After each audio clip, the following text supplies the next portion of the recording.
Hello అండి, అందరికీ నమస్తే. వెల్కమ్ టు కథలు.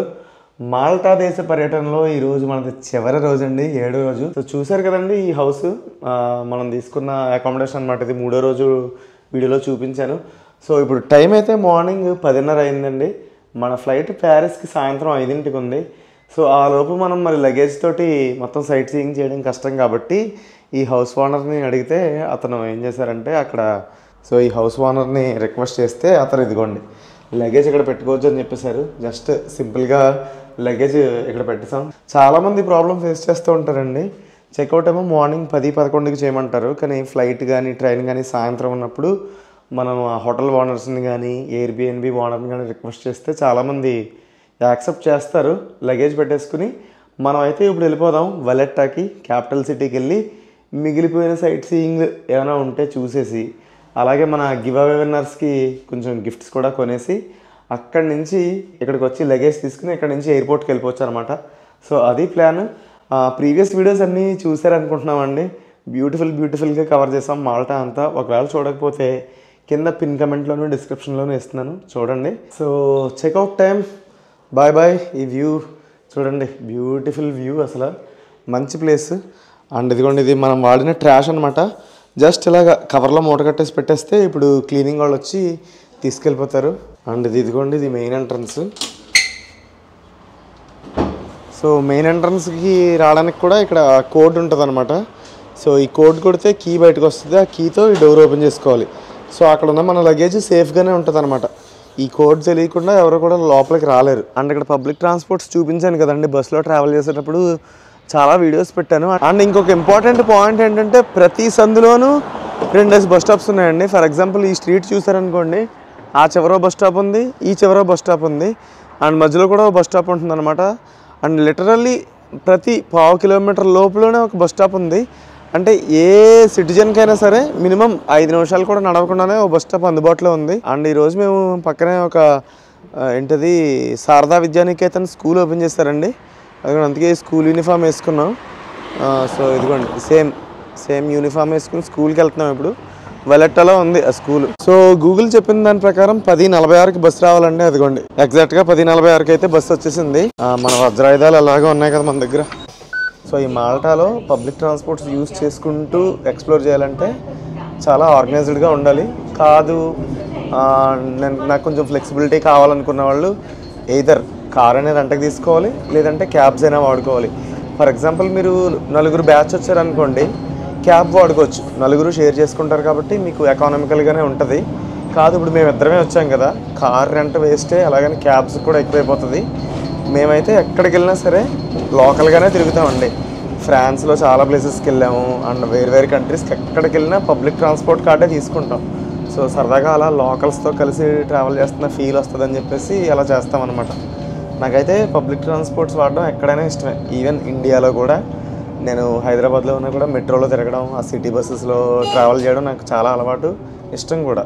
అండ్ ఇంకొక ఇంపార్టెంట్ విషయం ఏంటంటే ఇక్కడ bus drivers, taxi drivers locals ఎవరూ లేరండి. అంటే మాల్టీస్ కానీ యూరోపియన్స్ కానీ లేరు. మొత్తం ఇండియా వాళ్ళు, బంగ్లాదేశ్ వాళ్ళు, పాకిస్తానీస్, థాయిలాండ్, వియత్నమీస్ వీళ్ళు పనిచేస్తున్నారు బస్ డ్రైవర్స్ కింద అండ్ అలాగే ట్యాక్సీ డ్రైవర్స్ కింద. సో వలెట్టాకి వచ్చేసామండి. ట్విస్ట్ ఏంటంటే వర్షం మొదలైంది.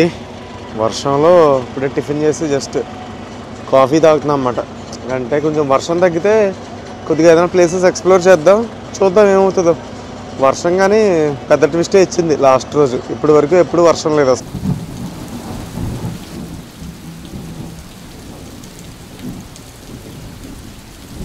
వర్షం అయితే ఎక్కడ గ్యాప్ ఇవ్వట్లేదండి అసలు.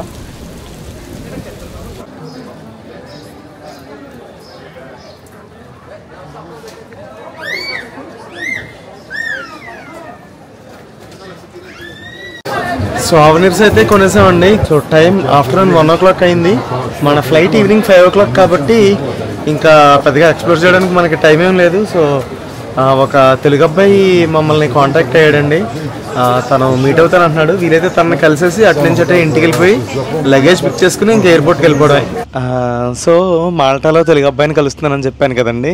తను మమ్మల్ని ఇన్స్టాగ్రామ్లో చూసి సరదాగా కాంటాక్ట్ అయ్యాడనమాట. మేము కూడా ఇదిగోండి ఇంకా వెళ్ళిపోయే మూమెంట్లో తనని మీట్ అయ్యే ఛాన్స్ దొరికింది. హాయ్ బ్రో, మీ పేరు? Hello bro, Anudeep. ఎక్కడి నుంచి? హైదరాబాద్ నుండి. హైదరాబాద్. సో ఇక్కడ ఏంటి బ్రో వర్క్ అది ఎలా ఉంది? ఎక్కడ వర్క్ చేస్తున్నారు? ఇక్కడ నేను ఒక హోటల్లో చేస్తున్నాను, 5 స్టార్ ప్రాపర్టీలో. ఓకే. బాగుంది bro, work culture feels like India. Okay. So అదే ఇక్కడ ఎక్కడ చూసినా అసలు ఇండియన్స్ ఎక్కువ కనిపిస్తున్నారు, స్పెషల్గా కేరళ పీపుల్ ఎక్కువ ఉన్నారు. సో మీరు అంటే like hotel management side masters చేశారా ఇక్కడ, లేదంటే ఎట్లా ఎడ్యుకేషన్? లేదా నేను ఎడ్యుకేషన్ హైదరాబాద్లో చేశాను. హైదరాబాద్ తర్వాత ఇక్కడ షిఫ్ట్ అయ్యాను. ముందు ఫ్రాన్స్లో చేశాను, తర్వాత ఇక్కడికి షిఫ్ట్ అయ్యాను. ఓకే. ఇక్కడైతే ఇంక ఇండియా ఫీలింగే ఉంటుంది చాలా. ఓకే. అవును, చాలా బాగుంది, వెదర్ బాగుంది అండ్ వెరీ నైస్. మరి ఇండియా ఇయర్లీ వెళ్తూ ఉంటారా? ఎవ్రీ ఇయర్ ఆఫ్ సీజన్లో వెళ్తాను, వింటర్ టైంలో, డిసెంబర్ జనవరి అలా, సంక్రాంతి టైంలో. ఇక్కడ నార్మల్గా యూరోపియన్ కంట్రీ కాబట్టి వింటర్ సీజన్ ఎక్కువ ఉంటుంది అండ్ మీకు వర్క్ వింటర్లో చాలా తక్కువ ఉంటుంది అండ్ సమ్మర్లో ఎక్కువ ఉంటుంది కదా. అండ్ ఇయర్లీ ఎలా ఉంటుంది వర్క్ ప్యాటర్న్ నార్మల్గా? ఇయర్లీ మార్చ్ టు అక్టోబర్ దాకా వర్క్ ఎక్కువ ఉంటుంది ఫ్రాన్స్లో, ఆల్ ఓవర్ యూరోప్లో ఎక్సెప్ట్ స్విట్జర్లాండ్. ఓకే. దాని తర్వాత అక్టోబర్ నుంచి ఫిబ్రవరి ఎండింగ్ దాకా ఆఫ్ సీజన్. మ్యాక్సిమం అప్పుడే అందరం వెకేషన్స్ కానీ ఇండియాకి, నేపాల్ నుంచి వచ్చిన వాళ్ళు నేపాల్కి, అందరు వెకేషన్స్కి వెళ్తూ ఉంటారు బ్రో. ఓకే.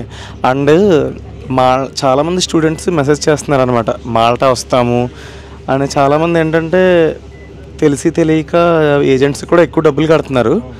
సో అలాంటి వాళ్ళ కోసం జస్ట్ ఏమన్నా టిప్స్ ఏమైనా చెప్పగలుగుతారా? Sure bro. మాల్టాకి ఎడ్యుకేషన్ కోసం రావడం ఒకటి బెస్ట్. ఏంటంటే చాలా తక్కువ కాస్ట్లో ఎడ్యుకేషన్ అయిపోద్ది. ఓకే. సెకండ్ థింగ్ ఏంటంటే ఏజెంట్స్కి డబ్బులు ఇచ్చి రావడం, ఇక్కడికి వచ్చిన తర్వాత జాబ్ ప్రొవైడ్ చేస్తా అంటే నమ్మడం. ఎడ్యుకేషన్ లేకుండా వితౌట్ ఎడ్యుకేషన్ జాబ్ కోసం కూడా రావాలని చాలామంది ట్రై చేస్తున్నారు. అదంతా ఫాల్స్. ఇక్కడికి వితౌట్ ఎడ్యుకేషన్ వచ్చి ఇరుక్కొని స్ట్రక్ అయిపోయి డబ్బులు లాస్ ఇబ్బంది అవ్వడం కన్నా ఎడ్యుకేషన్ పైన రావాలి, పార్ట్ టైం చేసుకోవాలి. దాని తర్వాత మీరు ఇక్కడ టీఆర్సీ కార్డ్ తీసుకొని జాబ్ చేసుకోవచ్చు. మినిమం వేజెస్ వచ్చేసి 900 euros అట్లా ఉంటుంది. మ్యాక్సిమం వేజ్ వచ్చేసి 1600 దాకా ఉంటుంది, అంటే బేసిక్ వేజ్. ఓకే. అకామిడేషన్ అట్లా అవన్నీ ఇక్కడ ఫ్రీ ఎవ్వరు ఇవ్వరు ఏ కంపెనీస్, ఎందుకంటే ఇక్కడ లిమిటెడ్ ఐలాండ్ ఇది. Minimum accommodation like 250 euros 200 euros నుంచి ఉంటుంది. Okay. So very good. And అదండి మన కరీంనగర్ అబ్బాయి హ్యాపీగా ఇక్కడ మాల్టాలో సెటిల్ అయ్యి మంచిగా జాబ్ చేసుకుంటున్నారు. అండ్ తను ఏం చెప్తున్నారో విన్నారు కదా. ఆ ఏజెంట్స్ని బ్లైండ్గా ట్రస్ట్ చేయకండి. సో చక్కగా ప్రాపర్ ఎడ్యుకేషన్ వేసాతో వచ్చి తర్వాత జాబ్ సెర్చ్ చేసి ఇక్కడ సెటిల్ అయ్యే అవకాశం ఉంది. అండ్ ఇక్కడ నార్మల్ టెక్నికల్ జాబ్స్ తక్కువ కదా, only management side, hotel management side ఇవే ఉన్నాయి. ఇప్పుడు ఐటీ ఇంజనీర్స్ ఆ టైపు నాకు తెలిసి ఇక్కడ తక్కువ అనుకుంటున్నాను. అవును, ఇక్కడ ఇది టూరిజం బేస్డ్ కంట్రీ బ్రో. ఇక్కడ మొత్తం మనకి ఉంది హోటల్ ఇండస్ట్రీ, టూరిజం, ఈవెంట్స్, ఇట్లాంటి జాబ్సే ఉంటాయి. లేదా ట్యాక్సీ జాబ్స్ ఉంటాయి. కొంచెం అన్ఎడ్యుకేటెడ్, కొంచెం తక్కువ ఎడ్యుకేషన్ చేసిన వాళ్ళు ఉంటే ట్యాక్సీ జాబ్స్ ఉంటాయి, డ్రైవర్ జాబ్స్ ఉంటాయి. ఐటీ పరంగా ఉంటే కొన్ని కంపెనీస్ ఉన్నాయి. Better you directly apply from India. వాళ్ళు వీసా ప్రొవైడ్ చేస్తేనేమో రండి, లేదా రాకండి. ఈడకి వచ్చి కంపెనీల దగ్గర ఇరుక్కునే డబ్బులు వేస్ట్ చేసుకొని మోసపోకండి. సో అదనమాట. మా అనుదీప్ చాలా మంచి ఇన్ఫర్మేషన్ ఇచ్చారు మనకి. Thanks Anudeep. Thank you bro. So సరదాగా చిన్న లోకల్ ఫుడ్ ట్రై చేయడానికి వచ్చామండి. అనుదీప్ సజెస్ట్ చేశాడు.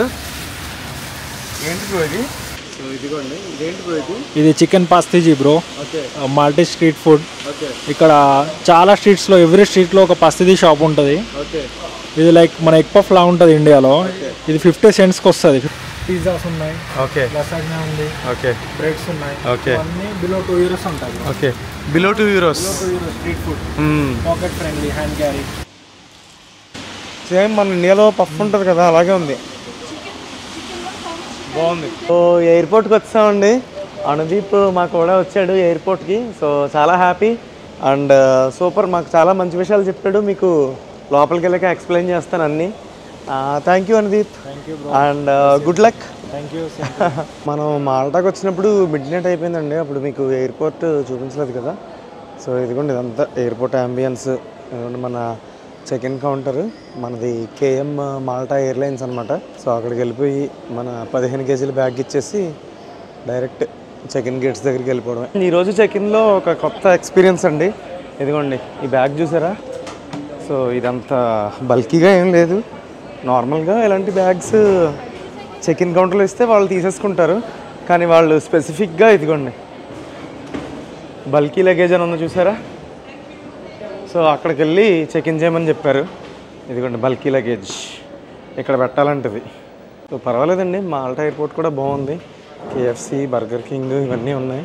ఇవన్నీ -1లో ఉన్న ఫుడ్ కోర్ట్ ఇదంతా. సో అదండి మాల్టా దేశ పర్యటన మొత్తానికి సక్సెస్ఫుల్గా ముగిసింది. చాలా లక్కీ అని చెప్పాలండి. లాస్ట్ ఈ ఒక్కరోజే వర్షం పడింది.